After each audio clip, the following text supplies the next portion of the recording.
En el nombre del Padre, y del Hijo, y del Espíritu Santo. Amén. Del Evangelio según San Marcos, capítulo 1, versículos del 16 al 20. Jesús, bordeando el mar de Galilea, vio a Simón y Andrés, el hermano de Simón, echando las redes en el mar, pues eran pescadores. Jesús les dijo: Venid conmigo y os haré llegar a ser pescadores de hombres.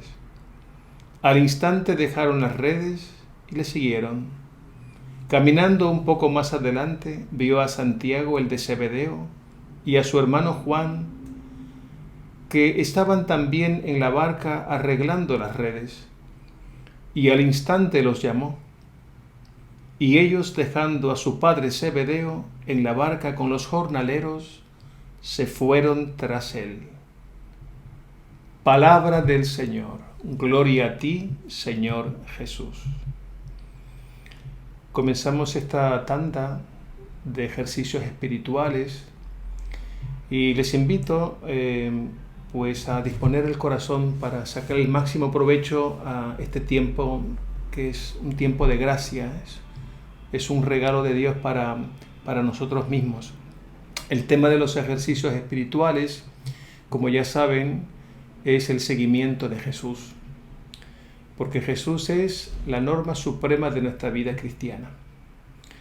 Para comenzar estos ejercicios espirituales, en esta introducción voy a exponer brevemente 3 claves que nos pueden ayudar a disponernos, a sacar, como dije, el máximo provecho.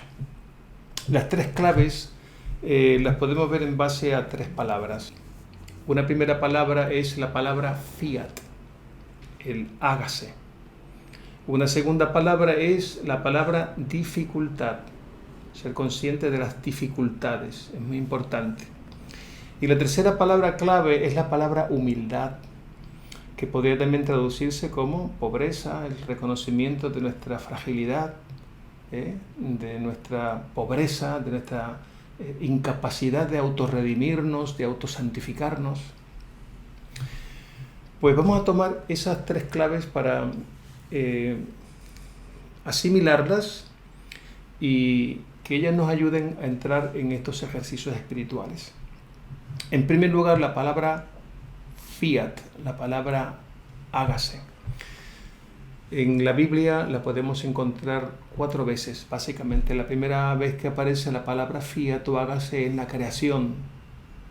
Dijo Dios: hágase la luz, y se hizo la luz. Es el fiat creacional. La palabra de Dios es creadora. En segundo lugar, el segundo fiat es el de María. Como muy bien sabemos, María recibe un anuncio, recibe una revelación. Y cuando ella queda iluminada y comprende, ¿no?, este es el plan de Dios, pues ella concluye aquel encuentro con el ángel diciendo: aquí está la esclava del Señor, hágase en mí según tu palabra. El fiat de María es un fiat humano, ilumina nuestro propio fiat. ¿En qué consiste el fiat? Pues el fiat consiste fundamentalmente en 2 elementos. Un primer elemento es abrirnos al don de Dios, abrirnos a la gracia. Y en segundo lugar, ¿no?, abrirnos a la gracia, abrirnos al don, ¿para qué? Para que se haga la obra de Dios en nosotros. Porque aquí estamos tratando, ¿verdad?, fundamentalmente de la obra de Dios. Y la obra la hace Él. Pero se requiere el fiat, el hágase, que, como dije, en primer lugar es abrirnos al don para que suceda en nosotros la obra de Dios. Otro fiat es el de Jesús. Cuando Jesús, por ejemplo, en el Getsemaní dice: Padre, que no se haga mi voluntad sino la tuya, ¿no? Hágase tu voluntad. Pues Jesús está también pronunciando un hágase, disponiendo toda su vida al plan de Dios. Es interesante caer en cuenta de que el fiat de Jesús se contrapone a la actitud de Adán. Jesús es antitipo de Adán. Adán siendo hombre, quiso ser como Dios. Se da un salto sacrílego, pero Jesús siendo Dios se despojó de su rango y asumió una condición humilde. Entonces hay que ver en esa perspectiva, ¿no? El fiat de Jesús es el fiat de la redención. Y luego hay un cuarto fiat, que es el nuestro, es el fiat del Padre Nuestro. Cuando nosotros rezamos el Padre Nuestro decimos, hágase tu voluntad. Pues bien, para comenzar y hacer los ejercicios espirituales, pues se requiere de esta actitud de fe fundamental.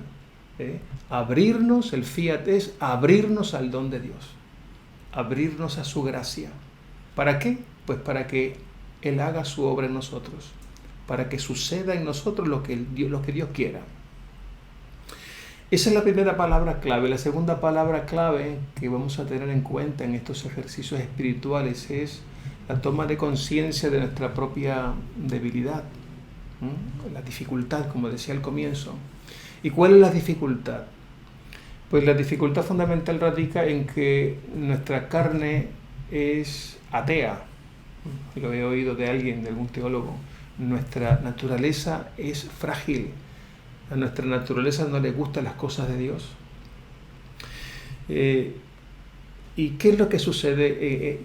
¿En qué consiste esta dificultad? Pues que el ser humano, nuestra naturaleza, ha sido herida por el misterio del mal, por el misterio del pecado. Y hemos sido heridos de tres maneras, o a tres niveles. Ha habido una primera herida que es la herida de la mente. Otra herida es la herida de los afectos, de ese mundo afectivo. Y hay una tercera herida que es la herida de la voluntad. En la herida de la mente, pues vemos cómo el ser humano fácilmente se enreda, el ser humano no capta siempre la verdad.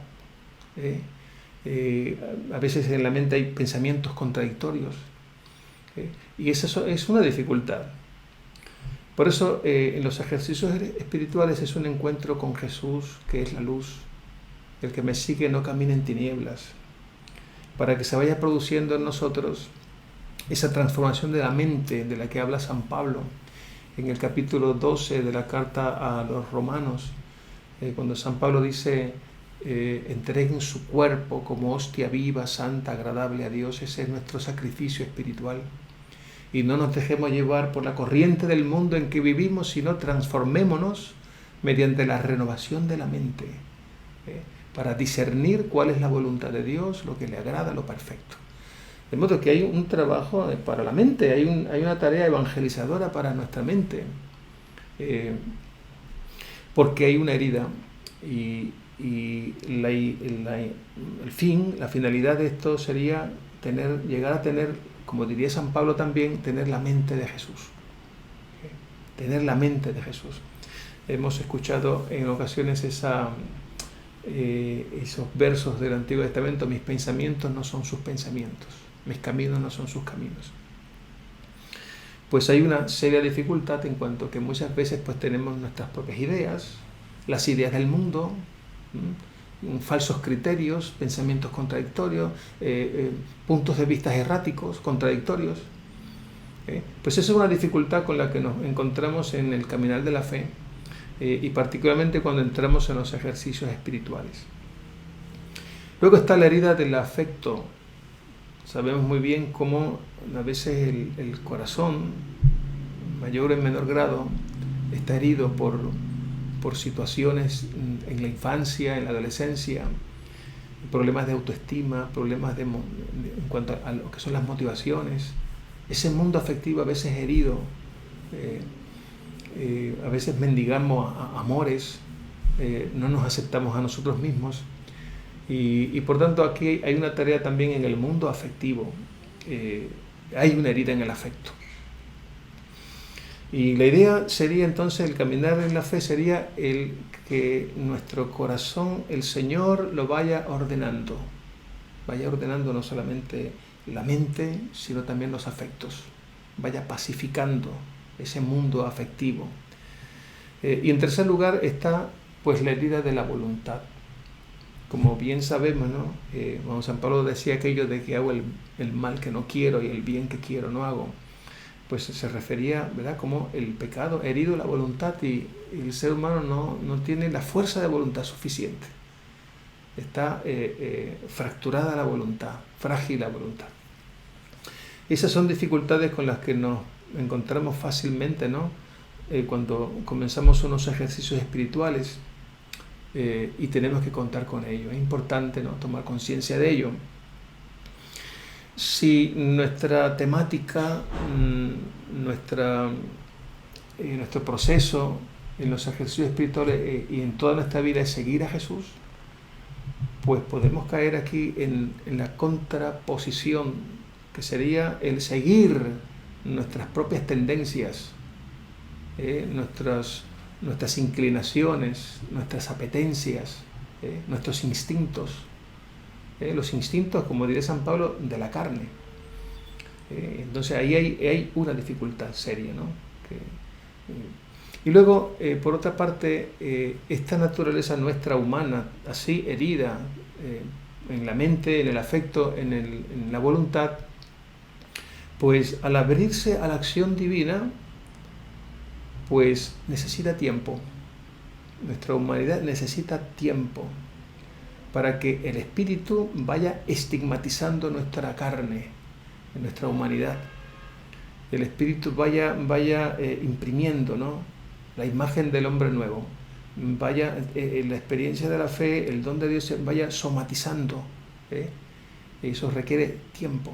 Por eso es muy importante tener en cuenta, no solamente para unos ejercicios espirituales, sino para toda nuestra vida, la paciencia con nosotros mismos, los procesos, no quemar etapas, no angustiarnos cuando hay etapas en la vida en las que como que no avanzamos.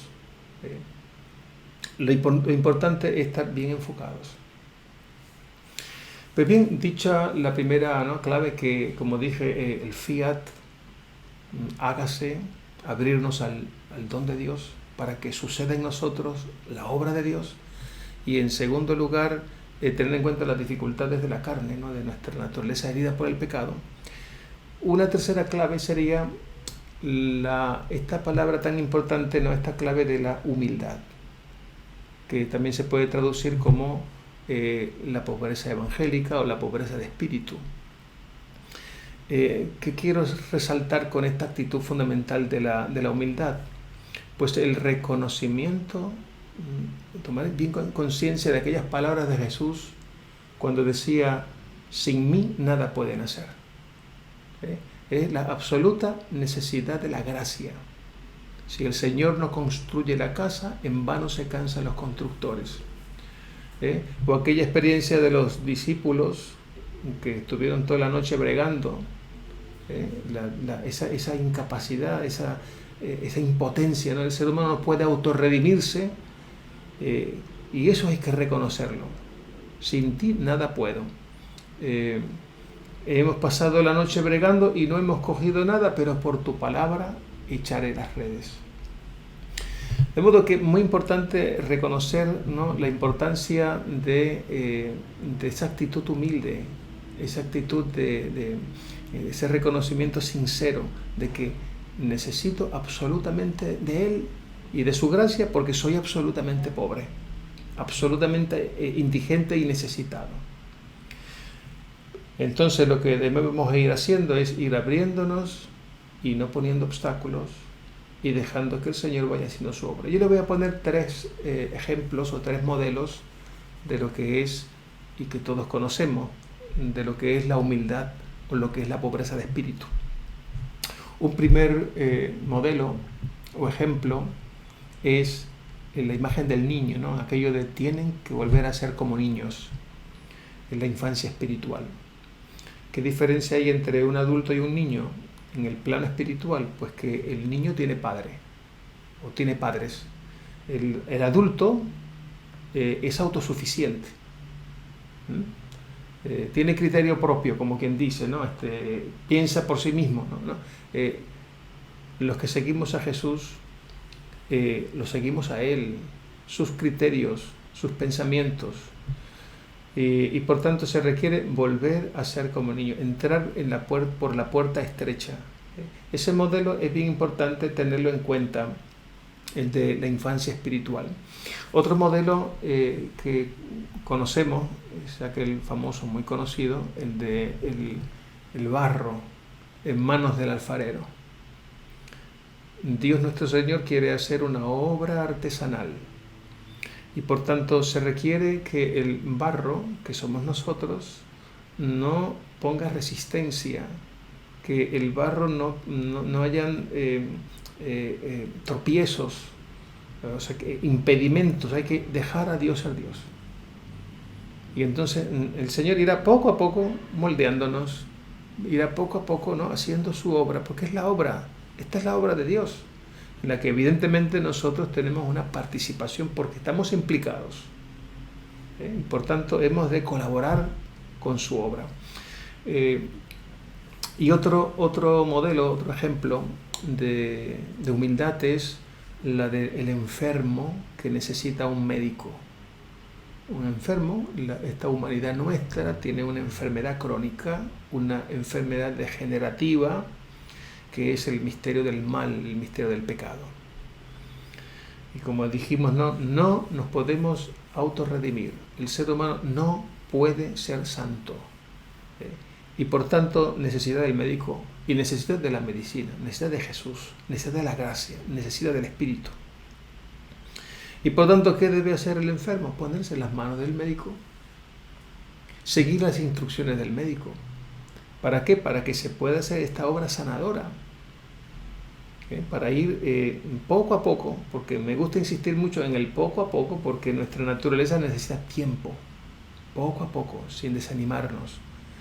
Para ir sanando poco a poco, para ir ordenando los pensamientos, para ir ordenando el mundo afectivo, para ir fortaleciendo nuestra voluntad. Bien, pues esos son tres criterios que me parecen interesantes a la hora de comenzar los ejercicios espirituales y para también nos sirve para toda la vida. En toda nuestra vida debe ser un continuo fiat, un continuo hágase, es decir, abrirnos al don de Dios. ¿Para qué? Para que se haga su obra en mí. Toda la vida hemos de tomar conciencia y caer en cuenta, ¿no?, de lo que somos, de las dificultades con las que nos encontramos, del misterio del mal que nos ha herido en la mente, en el afecto, en la voluntad, y que hay tendencias muy fuertes. Y por otra parte, ¿no?, también el criterio de la humildad que, como puse estos ejemplos, ¿no?, volver a ser como niños, el pedirle al Señor que nos dé la gracia de ser como el barro en sus manos, de no poner obstáculos, de no poner resistencia, de no tener un corazón endurecido.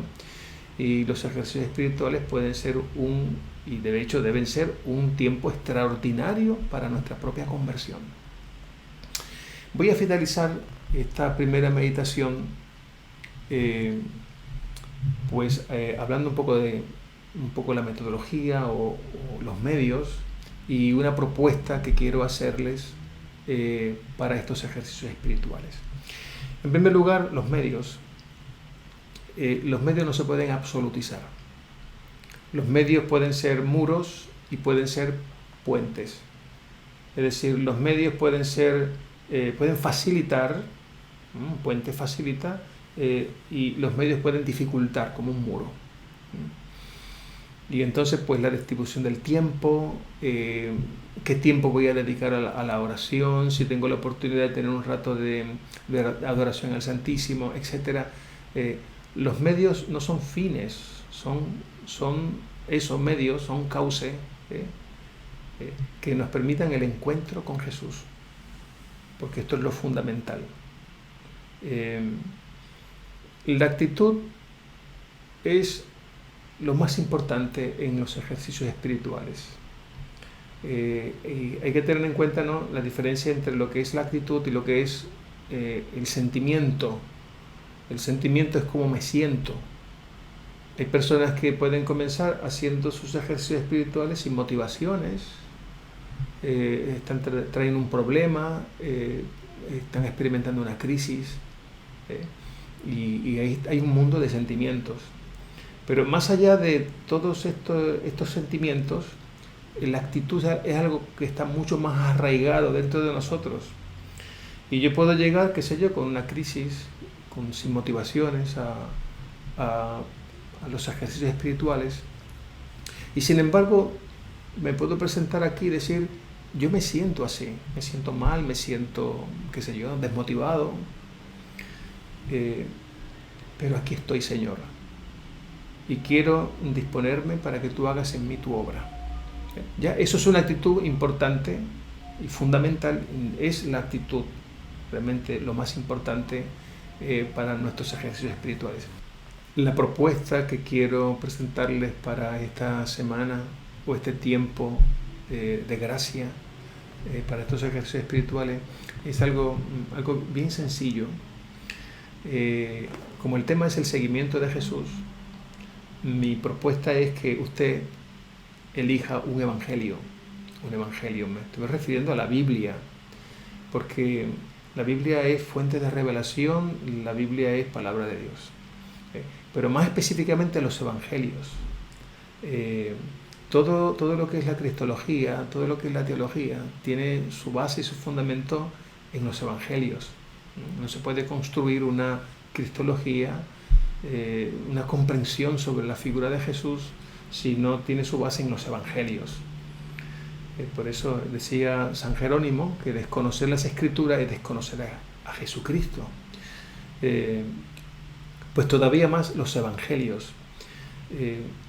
Y la propuesta sería tomar un evangelio, sea el de Mateo, Marcos, Lucas y Juan, cualquiera de los 4 evangelios, y adentrarse uno en los evangelios con la actitud del discípulo, y sin dejar tu propia historia, entrar tú con tu propia historia, con tus gozos y tus esperanzas, con tus angustias y tus tristezas, entras en el evangelio, en una lectura orante, en una lectura espiritual, en una lectura discipular, no una lectura, vamos a decir, para satisfacer la curiosidad intelectual, no una lectura académica, no.